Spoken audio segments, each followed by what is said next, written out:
একজন বৃদ্ধা মহিলা মাথার মধ্যে ভারী একটা বোঝা নিয়ে যায়, কষ্ট হয়ে যেতে পারে না। রহমতের নবী কাছে যাইয়া ডাক দিয়া বলতেছেন, মা গো কই যাও? মহিলায় কয়, বাবা তুমি শুনো নাই? বলে কি? কয় মক্কা মুহাম্মদ দখল করে নিয়েছে, এই মক্কা মুহাম্মদ দখল করে নিয়েছে, তুমি বুঝি শুনো নাই? আল্লাহর নবী বলেন, মা গো শুনেছি, এও তো শুনেছি মুহাম্মদ তোমাদেরকে ক্ষমা করে দিয়েছে। মহিলায় কয়, না রে বাবা, তুমি মুহাম্মদরে চিনো না। মুহাম্মদ রক্তপাত পছন্দ করে, খুব গরম মানুষ। মুহাম্মদ মারামারি কাটাকাটি বেশি পছন্দ করে, এজন্য বদলা নিবেই নিবে, তাড়াতাড়ি জান বাঁচাও। আল্লাহর নবী তখনও নিজের পরিচয় নবী দেন না। পরিচয় না দিয়া নবী বলতেছেন, মা গো বোঝাটা অনেক ভারী, অনেক ভারী, তুমি বৃদ্ধা মানুষ, নিতে কষ্ট হয়, আমি জোয়ান মানুষ, আমার মাথায় তুমি বোঝাটা উঠায় দাও, যেখানে যেতে চাইবা আমি তোমাকে সেখানে পৌঁছায় দেব।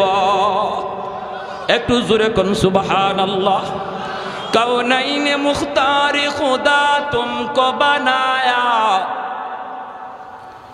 कौनैन मुख्तार खुदा तुमको बनाया, उम्मत का निगाहबान खुदा तुमको बनाया,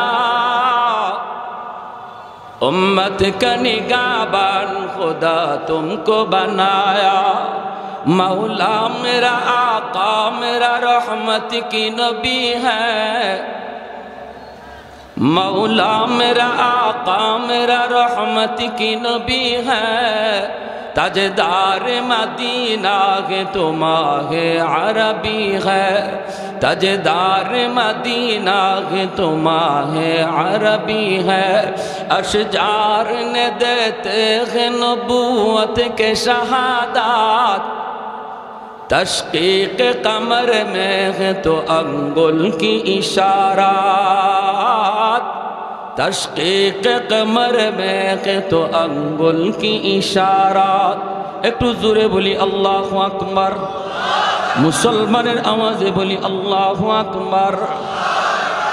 আল্লাহর নবী মহিলাকে যেই মাত্র এই কথাটা বললেন, মহিলায় কয়, বাবা তাহলে তো বড় উপকার হতো। নবীজির মাথায় বোঝাটা চাপায় দেওয়া হলো। আমার নবী আপনার নবী মাথায় বোঝাটা লইয়া নবীজি পাহাড়ের দিকে যাইতে শুরু করলেন। ওই অবস্থায় নবীজির চোখ থেকে দর দর করে পানি পড়ে। নবীজি কান্দেন আর বলেন, মালিক আমি তো সবাইকে ক্ষমা করে দিয়েছি গো, কেন তারা কথাটা বিশ্বাস করলো না? ও মালিক তুমি আমাকে এজন্য হাসরের মাঠে কোনো পাকড়াও কইরো না। দেখো না মালিক, আমি তো তাদেরকে আরো সহযোগিতা করতেছি। নবীজি যান, আমার নবীর চোখ থেকে দর দর করে পানি পড়ে। পাহাড়ের কাছাকাছি যাইতেই মহিলায় কয়, বাবা যুবক এই জায়গায় বোঝাটা তুমি নামায়া দাও। আল্লাহর নবী বোঝাটা এখানে নামায়া দিলেন। নবীজি চলে আসবেন, কথা নাই বার্তা নাই, নবীজির চোখের পানিটা মুইসা তিনি চলে আসবেন। এমনি মহিলা ডাক দিয়া কয়, রে যুবক এই দিকে যাবা না, ওই দিকে যাও। আল্লাহর নবী বলেন, মা গো ওই দিকে গেলে পরে কি হবে, আর ওই দিকে গেলে কি হবে? কয়, বাবা ওই দিকে যদি যাও মুহাম্মদের সামনে পড়ার ভয়, মুহাম্মদের সামনে পড়ার ভয় আছে রে বাবা, এই দিকে তুমি যেও না। তোমার মতো যুবক আল্লাহর জমিনে আরেকজন আমার নজরে পড়ে নাই। বাবা তুমি এত ভালো, বাবা মুহাম্মদের সামনে পড়তে পারো, ওই দিকে যাও। এইবার নবীজি চোখের পানিটা বইসা কয়, মা গো মুহাম্মদ সম্পর্কে তোমার ধারণা কেমন? কয়, বাবা ধারণা তো ভালো না, মুহাম্মদ তো অনেক গরম মানুষ, খালি গরম কথা, খালি গরম কাজ, নরম বলতে কিছু নাই, শুধু রক্তপাত। নবী তখন বলেন, মা গো মুহাম্মদ সম্পর্কে তোমার এমন ধারণা, এটা কি মুহাম্মদকে দেইখা তুমি নিছো নাকি কারো কথা শুই না এমনটা মনে করতেছ? মহিলায় কই, বাবা আমি জীবনে মুহাম্মদকে দেখি নাই, আবু জাহেলের কথা শুই না, উতবা সাহেবের কথা শুই না, এমনটা মনে করি। আল্লাহর নবী তখন চোখের পানিটা মুছে আর কই, মা গো আর মানুষের কথা শুই না, মুহাম্মদকে চিনা লাগবে না। নিজের চোখে দেখে না। যেই যুবক তোমার বোঝা মাথায় নিয়ে এই পর্যন্ত আসলো, আমি সেই মুহাম্মদ। মহিলার চোখ থেকে দর দর করে পানি পড়ে, চিৎকার দিয়া কয়, মুহাম্মদ, তুমি যদি মুহাম্মদ হও তাহলে এতদিন যা শুনেছি ভুল শুনেছি, এতদিন যা শুনেছি সব মিথ্যা শুনেছি। বাবা, আবু জাহেল যা বলেছে মিথ্যা বলেছে, লিডারগুলি যা শুনাইছে মিথ্যা শুনাইছে। বাবা, তোমার মতো এত নরম দিলের মানুষ আল্লাহর জমিনে হয় না রে। বাবা, আমি আর দেরি করতে চাই না, তাড়াতাড়ি কালেমা পড়ে মুসলমান বানায় দাও। সেই নরম নবী গরম হয়েছেন, ওই নরম নবী তিনি আবার গরম হয়েছেন। কেমন গরম হয়েছেন? মদিনার মসজিদের মিম্বর, মায়ের নবী দয়ার নবী বলেন, কাব ইবনে আশরাফের কল্লা কাইটা আমি নবীর সামনে কে আনতে পারবা? মসজিদে নববীর মিম্বর থেকে নবী ঘোষণা দিলেন, জ্যান্ত একজন মানুষের কল্লা কাইটা আমি নবীর সামনে হাজির করবা। কে আসো এমন? বলুন তো, ওই সময়ে নবীজি নরম নাকি গরম? আরেকটু জোরে, নরম নাকি গরম? চেহারাটা আমার নবীর লাল হয়ে গেল, আল্লাহর নবীর চেহারাটা একদম লাল হয়ে গেল। নবী বলেন, ওই বেঈমানের, ওই মুনাফিকের কল্লাকাইটা আমার সামনে কে আনবা? সাথে সাথে মুহাম্মদ ইবনে মাসলামা রাদিয়াল্লাহু তাআলা আনহু তিনি দাঁড়ায় গেলেন, ডাক দিয়ে বলতেছেন, নবী গো, আমাকে অনুমতি দেন গো নবী, আমি দুশমনের কল্লাটা কাইটা আপনার সামনে হাজির করব।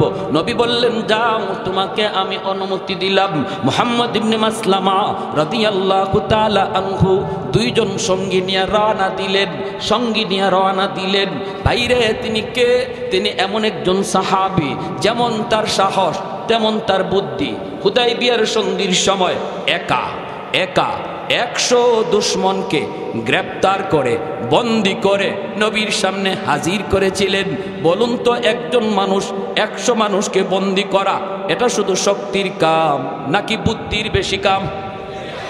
হ্যাঁ, কি পরিমাণ বুদ্ধি, কি পরিমাণ বুদ্ধি! দুইজন সাথী নিয়ে তিনি রানা। ইহুদিদের লিডার কাব ইবনে আশরাফের কল্লা আনবেন কেন? কারণ নবী বলেন, সে আমার আল্লাহকে গালি দেয়, আমি নবীকে গালি দেয়, আমি নবী আমার গালি সইতে পারবো, আল্লাহকে গালি দিলে আমি নবী সইতে পারি না। সে মুসলিম নারীদের নিয়ে ব্যঙ্গ করে, মুহাম্মাদুর রাসূলুল্লাহ আল্লাহকে গালি দিলে বন্ধু সয় না, আর বন্ধুকে গালি দিলে আল্লাহ সয় না, ঠিক কিনা? এর নাম হলো মহব্বত। এর নাম মহব্বতের মানুষকে কেউ যদি গালি দেয়, সত্যিকারের আশিক রাসূল সেটা সইতে পারে না। যে বলবে আমার নবীকে আমি মহব্বত করি, ভালোবাসি, নবীকে গালি দিলে আশিক রাসূল ঘরে বসে থাকতে পারে না, সে অবশ্যই জবাব দিবে, রাজপথে নামবে, রক্ত থাকলে রক্ত দিতে প্রস্তুত হবে। বাংলার জমিনে কি পরিমাণ সত্যিকারের আশিক রাসূল আছে প্রমাণ হয়েছে। আর যারা নবীর এশক ভালোবাসা মুখে শুধু কয়, রাজপথে দেখা যায় না, জিলাপি পাইলে দেখা যায়, এরা সত্যিকারের আশিক নয়, মুখে আশিক, মূলত আস্থা একটা চিটা। স্কুল কলেজ ভার্সিটির ভিতরে আজকে প্রমাণ হয়েছে আশিক রাসূল আসেনি না নাই, ঠিক কিনা? আল্লাহর নবী বলেন, যাও। মুহাম্মদ ইবনে মাসলামা রাদিয়াল্লাহু তাআলা আনহু সঙ্গে দুইজন সাথে নিয়ে রওনা দিলেন, আর বলতেছেন, দোস্তরা, সর্বদা তোমরা সজাগ থাকবা, আমার চোখের দিকে তোমরা নজর রাখবা, মুখে সব কথা বলা যাবে না, চোখের ইশারায় কাম করা লাগবে। যখনই পজিশন আসবে আমার চোখের দিকে তোমরা তাকাইবা, চোখের ভাষা বোঝা লাগবে, চোখের ভাষা বুঝতে হবে, জবানের ভাষা চলবে না। ভাইরা বন্ধুরা, এই বইলে তিনি গেলেন কাব ইবনে আশরাফের বাড়ির সামনে, যাইয়ে তিনি ডাক দিলেন, নেতা, ও নেতা। নেতা ডাকটা শোনা মাত্রই কাব ইবনে আশরাফ ভিতর থেকে কয়, দাঁড়াও, আসতেছি, একটু অপেক্ষা করো। কাব ইবনে আশরাফ নেতা ডাক শুইনা একদম ফুলে গেছে, ফুটবল জবাই ফুলে। কারণ নেতা ডাক বড় মজা, এই নেতা ডাকের জন্য মানুষ লক্ষ লক্ষ টাকা খরচ করে। কোটি কোটি টাকা খরচ করতেও রাজি, তবুও নেতা ডাক শুনতে চায়, ঠিক কিনা?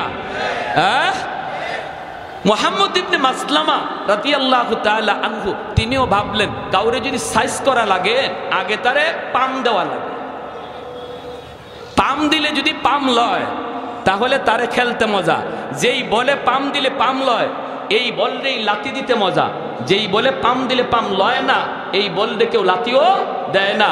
এজন্য তিনি ভাবছেন ওরে তো সাইজ করতে আসছি, আগে ওরে একটু ফুলানি লাগবে, একটু পাম দেওয়া লাগবে, বাতাস দেওয়া লাগবে, যদি বাতাস লয় পাম লয় তাহলে সুবিধা হবে।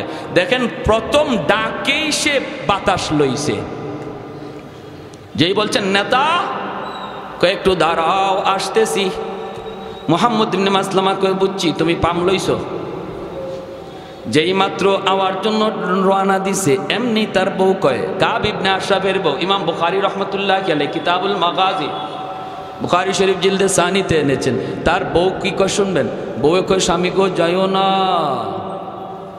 ডাকটা আমার কাছে বেশি সুবিধা মনে হয় না। নেতা তো, নেতার বউ নেতা, নেতার বউ, নেতার বউ বড় নেতা আরেকজনে কয়। হ্যাঁ, এটাই তো নিয়ম আমাদের দেশে। মূল যেটাকে হের হের কাম কাজ, হের দমক দমক কমই হয়, কিন্তু তার ডাইনে বামে সাইডে যার থাকে এরার তাফালিং সহ্য করা কঠিন, ঠিক না? সাইডে যারা থাকে এরার তাফালিং দেখে কি আমার ভাই অমুক, আমার দুলাভাই অমুক, আমার স্বামী দারোগা, দেখেন না ওই দারোগার বউ, হ্যাঁ ও দারোগার থেকে আরো বড়টা, দারোগার বউ দারোগার চেয়ে আরো বড় পাওয়ার দেখায়। তো এরকম ভাবে মুহাম্মদ ইবনে মাসলামা যে ডাক দিচ্ছেন কাব ইবনে আশরাফের বউ কয় যাইও না, কেন কিছে, কই যাও, কয় আরে দেখো না কত সুন্দর করে ডাকটা দিছে, হায় রে অত সুন্দর ডাক আমারে খুব কমই দেয়, এইভাবে ডাক দিছে যাইতেছি। কাব ইবনে আশরাফের বউ কয় শুনো তোমার কাছে ভালো লাগছে কিন্তু আমার কাছে ডাকটার মধ্যে কেমন কেমন জানি লাগতেছে। কয় কেমন কেমন মানে? কয় আমি এই ডাকে রক্তের গন্ধ পাই, রক্তের গন্ধ। কি জাত মহিলা বুঝেন? কেউ ভাই আমরা খালি মনে করি মহিলাদের মাথা নেড়ার টাল, দি না, মহিলাদের মাথায় গিলো আছে, কিন্তু না থাকলে দেশ চালা কেমনি, আসেনি না নাই? হ্যাঁ, সৌদি যাই গেলাম, হজে গেলাম, আল্লাহ পাক নেওয়াইলেন আমারে সৌদি এক শায়েখে জিগায় বাড়ি কই, আমাকে বাড়ি বাংলাদেশ। এমনি আমার আরবিতে কয় তোগো দেশে পুরুষ মানুষ আসেনি? আমি মনে মনে বেজাতের বেজাতি বা মাথা, আমাকে পুরুষ মানুষ নাই, আমারে কি তোমার মহিলা মনে হইতেছে? কয় না এটা কই নাই, এক বেটি নামে আরেক বেটি উঠে, বেটাইন কই? ও তো জাগা মতো দিয়া দিছে আমারে। তা আমি কইলাম তোমাকে দেশে এরকম একজন বেটি বাইর করো, বাইর করো, আমার দেশে বেটিরাই যদি এমন হয় বুঝো বেটাইন কি জাত। তখন আইসে দিছে, আইসা কয় না মিয়া মিয়া, কয় না তুমি ঠিক আছো। তো কয় রক্তের গন্ধ পাই, আরে আরে তুমি আমার সাথে খালি গড়ই করলা জীবন ভর, এখনো জামাই চিনো নাই। আরবের মাটিতে এমন কোন মার ফুত আছে আমার গায়ে টুকা দিব? ওই দেখেন কেমন তাফালিং দেখাইতেছে। ফয়সলা তো হয়ে গেছে আসমানে, দাঁড়াও আসতেছি, আসছে। আর আসা মাত্রই মুহাম্মদ ইবনে মাসলামা রাদিয়াল্লাহু তাআলা আনহু তিনি বলতেছেন নেতা কি আতর মাখলেন? ওই সময় আতর মাখার সিস্টেম ছিল, লম্বা চুল রাখতো, আল্লাহ নবী ওইভাবে আতর মাখতেন, মাঝখান দিয়ে ফিতা ফাড়া হইতো, আর ওই চুলের ফিতার মাঝখানে একটু আতর ঢালা হইতো, আতরটা বেয়ে বেয়ে অনেক সময় কপালে দিয়েও একটু একটু বাইতো। তো আতরটা খুব দামি। মুহাম্মদ ইবনে মাসলামার ওনার উদ্দেশ্য হইল তো খালি ওরে পাম দেওয়া, পাম বেশি দেওয়া। আয়া আসার লগে লগেই বলতেছেন নেতা কি আতর মাখলেন, এত গ্রান? হে কয় আরে এই আতর তোরা পাবি কই, তোরা ফকির নির্জা, আরে আমরাই তো এই আতর মাখি, এটা আরবের সবচেয়ে দামি আতর। মুহাম্মদ ইবনে মাসলামা কয় এবারও তুমি পাম লইছো, তোমারে তো আমি খেলমু তোমারে নিয়া, টার্গেট হইল এটা।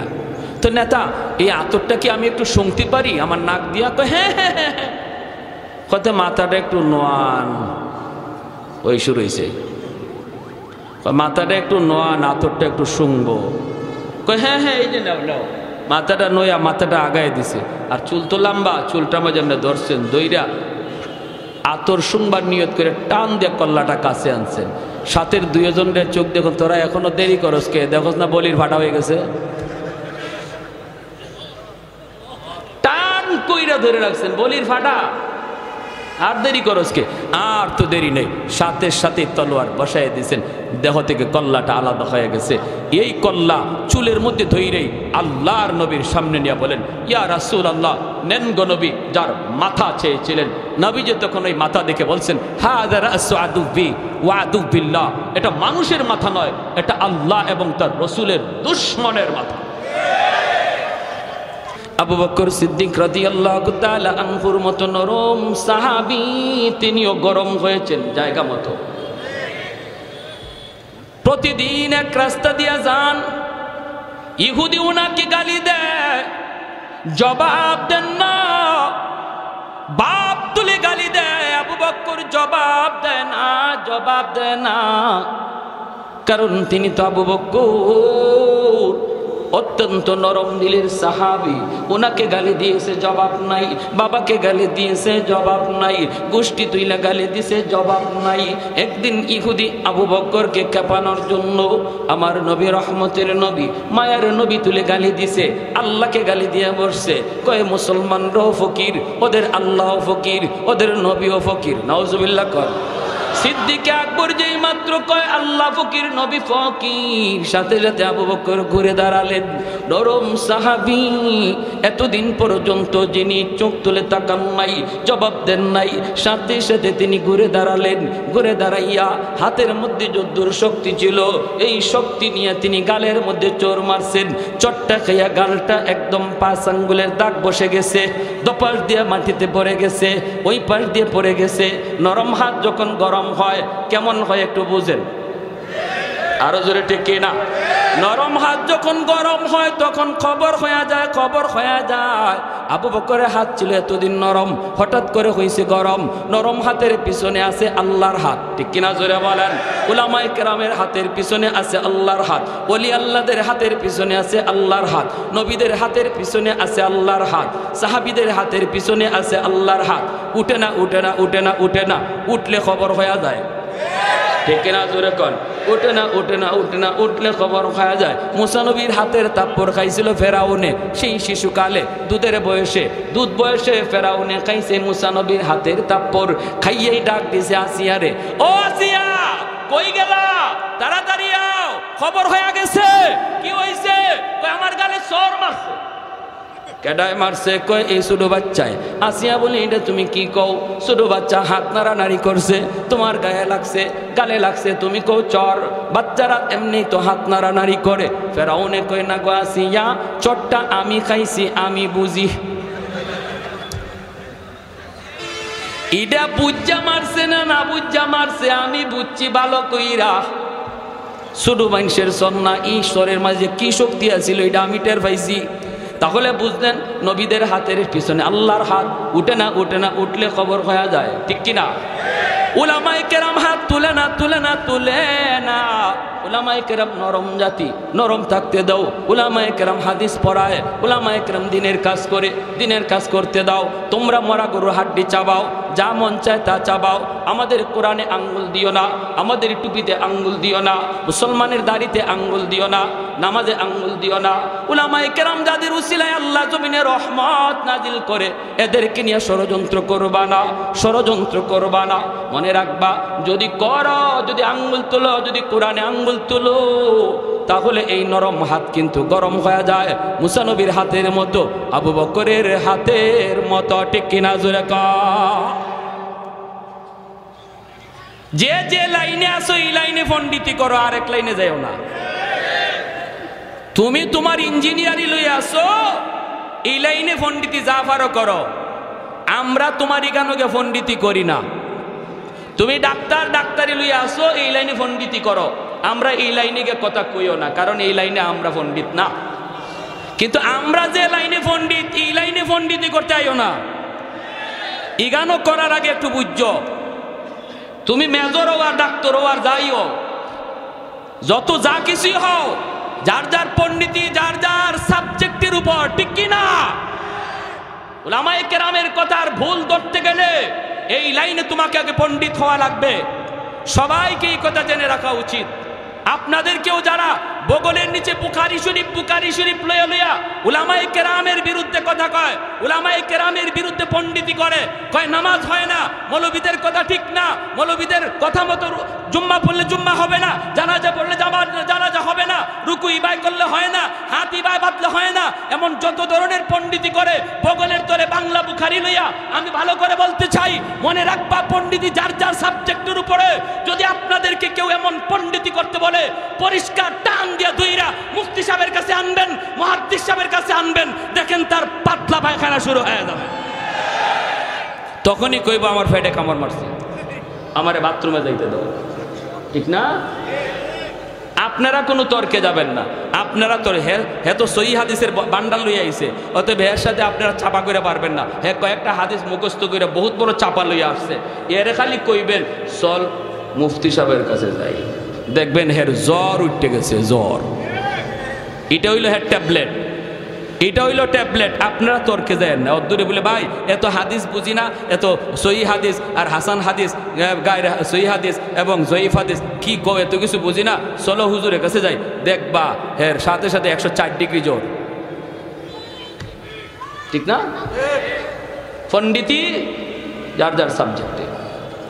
প্যারে হাজরিন, বলেন, আমরা নিষেধ করি না, উলামায়ে কেরাম বলতেছে আপনারাও কিছু জানছেন বলেন, বুঝান, কিন্তু একজন আলেমের, একজন মুফতি মুহাদ্দিসের কথাকে যদি আপনার কাউন্টার দিতে হয়, তাহলে অবশ্যই এই লাইনে আপনার অভিজ্ঞতা থাকা লাগবে। আর আলেমদের কথা শুই না আপনি বলতেছেন উলামায়ে কেরামের জবানে শুনছি, এমন কই আপনি কয়েন না দাওয়াতে তাবলীগ করতেছে, ভালো, দাওয়াতে তাবলীগে এইভাবে চলছে, আলেমদের জবানে শুনছি, ভালো কথা কও। কাউন্টার যদি দিতে হয় এই লাইনে অভিজ্ঞতা থাকা লাগবে। এটা তো একটা পাগলেও বুঝে, তুমি মেজর হইয়া বুঝো না তো তোমার মাথায় কি ঢুকছে, ঠিক কিনা? এটা একটা পাগলেও বুঝে। এখন যদি আপনাদের এই এলাকায় মাইকিং করা হয় যে আগামীকাল আপনাদের এই হাসপাতালে আমাদের শাইখুল হাদিস শাহ হুজুর যত সিজারের রোগী আছে এরার অপারেশন করব, দেবেন, সবাই কইবেন ইন্না লিল্লাহ, হুজুর এইবার এই কাম শুরু করলো। সিজার তো আর হইতো না, এটারে মাইরা কবর দেওয়া লাগবে, ঠিক না? মরার কাম হইব, এই কাম তো হুজুরা করে না, তোমরা এটা করতে হবে। প্যারে হাজরিন, তো আবু বকর সিদ্দিক রাদিয়াল্লাহু তাআলা আনহু বসাই দিয়েছেন, যদ্দুর গায়ে শক্তি আছিল, এর গায়ে তো আঙ্গুলের দাগ পড়ে গেছে। সুজান নবীজির দরবারে গিয়া কয়, মুহাম্মদুর রাসূলুল্লাহ, আপনার সাহাবী আবু বকর আমারে ফিডাইছে, কই কই দে গালে। আল্লাহ নবী যে দেখেন গালে এখনো আঙ্গুলের দাগ আছে, আঙ্গুলের দাগ পড়ে গেছে গালে, বুঝেন এটা কি জানতেন চোর, এটা কি জানতেন চোর? নবী বলতেছেন তুমি ভুল বলতেছো, মনে হয় কামটা উমরের, কারণ আমার উমরে এইরকম কইরা অভ্যাস আছে, কিন্তু নামটা মনে হয় তুমি ভুল বলতেছো, আবু বকর না, আবু বকর এমন করতে পারে না, আবু বকর তো নরম। ইহুদি কয় আপনার নরম সাহাবী গরম হইছে, আপনার নরম জনই আজকে গরম হইছে। আল্লাহ নবী বলে কেন, আমার আবু বকর তো হঠাৎ করে গরম হওয়ার কথা না। কয় এমনি, দেখেন ডাকাইতে ডাকাইতে মিশা কথা কয় এমনি। নবীজি আবু বকরকে ডাক দিয়েছেন, ডাক দিয়ে বলতেছেন আবু বকর ঘটনা কি, চটটা তুমি মারছো। সিদ্দিক আকবর, তিনি তো সিদ্দিক। সিদ্দিক কাকে বলে? জীবনে যে মিথ্যা কথা বলে না, সিদ্দিক। ডাক দিয়া বলেন ইয়া রাসূলুল্লাহ, নবী গো আমারে গালি দিছে, বাপ তুইলা গালি দিছে, সব গালি সইতে পারছি, কিন্তু যখনই আল্লাহকে গালি দিছে, আপনারে গালি দিছে, তখন তো এটা আমার ইমানের সাবজেক্ট। ইমানদারের সামনে আল্লাহর গালি হবে, আল্লাহর রসুলকে নিয়ে ব্যঙ্গ হবে, আর ইমানদার যদি চুপচাপ চলে যায়, কারণ সে আমার ভাই, সে আমার বন্ধু, সে আমার নেতা, সে আমার দলের লোক, এই মনে কইরা যদি নীরব চলে যায়, নবী বলেন তার ঈমান নাই, ঈমান নাই। মাল ঈমান ইয়া রাসূলুল্লাহ? ইদা সাররাতকা হাসানাতুকা ওয়া ইদা সাআতকা সাইয়্যাতুকা ফাআনতা মুমিন। চলে যায় যদি বোঝা গেল ঈমান নাই। কপালের ভিতরে নামাজে পড়তে পড়তে নামাজের কর পড়া গেল, এরপরও নবী বলেন তার ঈমান নাই। ঠিক কিনা, ঠিক কিনা? আল্লাহর বিরুদ্ধে কথা শুনলো, ইসলামের বিরুদ্ধে কথা শুনলো, নবীর বিরুদ্ধে কথা শুনলো, এরপরে চলে যায়। কয় থাক, বলে ফেলছে, বলে ফেলুক। এই বইলে যদি কেউ চলে যায়, আল্লাহর নবী বলতেছেন, আমি নবী গ্যারান্টি দিলাম, সার্টিফিকেট দিলাম, ওর ঈমান নাই, ঈমান নাই, ঈমান নাই, ঈমান নাই, ঈমান নাই।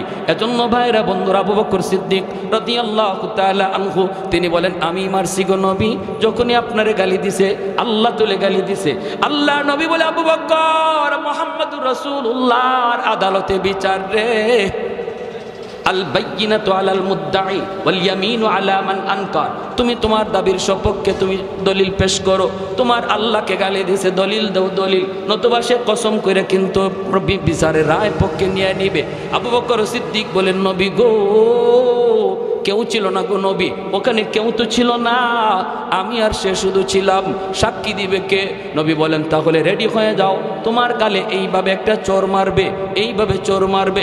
সাথে সাথে আবু বকর চোখের পানি সেইরা আল্লাহর কাছে ডাক দিয়া কয়, মালিক, কেউ দেখে নাই, কেউ শুনে নাই, কিন্তু আল্লাহ তুমি তো সব দেখছো, সব শুনছো।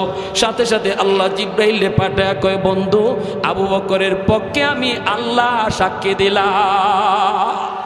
সুবহানাল্লাহ। তাহলে নরম সাহাবী হতে গরম হয়েছে। আচ্ছা আচ্ছা, ঠিক আছে, বোঝা গেল, নরম সাহাবীও গরম হয়েছেন, ঠিক কিনা ভাই? এজন্য বলতেছিলাম, আমার মূল কথা উদ্দেশ্য, আজকে সিরাতুন নবীর প্রোগ্রাম ওলামায়ে কেরাম হাতে নিয়েছেন, আপনারা সহযোগিতা করছেন। আলহামদুলিল্লাহ। কি ছিল নবীর সিরাত? উল্লেখযোগ্য একটা নবীর বৈশিষ্ট্য ছিল, নিজের স্বার্থে, হুজুর আমার আগে বলে গেলেন, নবী তার ব্যক্তি স্বার্থে কোনোদিন গরম হন নাই, কিন্তু ইসলামের জন্য এমন গরমও হয়েছেন, এরও কোনো নজির আর কেউ দেখাইতে পারবে না, ঠিক কিনা? এমন গরম হওয়া হয়েছে, এখানে কোনো ছাড় নাই, এখানে কোনো কম্প্রোমাইজ নাই, এখানে কোনো সন্ধি নাই। যখনই দেখব আমার সামনে হক বাতিলের দ্বন্দ্ব, ঈমান আর কুফরের দ্বন্দ্ব, ইসলাম থাকবে কি থাকবে না, এই জমিনে আল্লাহর দ্বীন থাকবে কি থাকবে না, এই প্রশ্ন যখন আমার সামনে আসবে, তখন আমাকে আর নরম থাকার কোনো সুযোগ নাই। ঈমানের দাবি হলো আগুনের চেয়েও বেশি গরম হয়ে যাও। সবাই রাজি আছি ইনশাআল্লাহ? আল্লাহ আমাদের প্রত্যেকে নিজেদের ভিতরে সব ধরনের মারামারি দ্বন্দ্ব থেকে আল্লাহ হেফাজত করো। আমরা মুসলমান ভাই ভাই হয়ে থাকতে চাই। যে যে দল করে, আল্লাহ এই দল আমাদের বড় পরিচয় নয়, বড় পরিচয় আমরা মুসলমান। আমরা দলের কারণে কেউ কারো গায়ে যেন হাত না তুলি, আল্লাহ আর ইসলামের পক্ষে যেন আমরা সর্বদা মজবুত থাকতে পারি, আমরা যেন তলোয়ারের চেয়েও বেশি ধারালো থাকতে পারি। আল্লাহ তৌফিক দান করো। সবাই বলি আমিন। ওয়া আখির দাওয়ানা আনিল হামদুলিল্লাহি রাব্বিল আলামিন। আপনাদের সামনে একটু রুমাল যেতেছে, অনেক খরচ, এটা তো আপনারা বুঝেন। যারা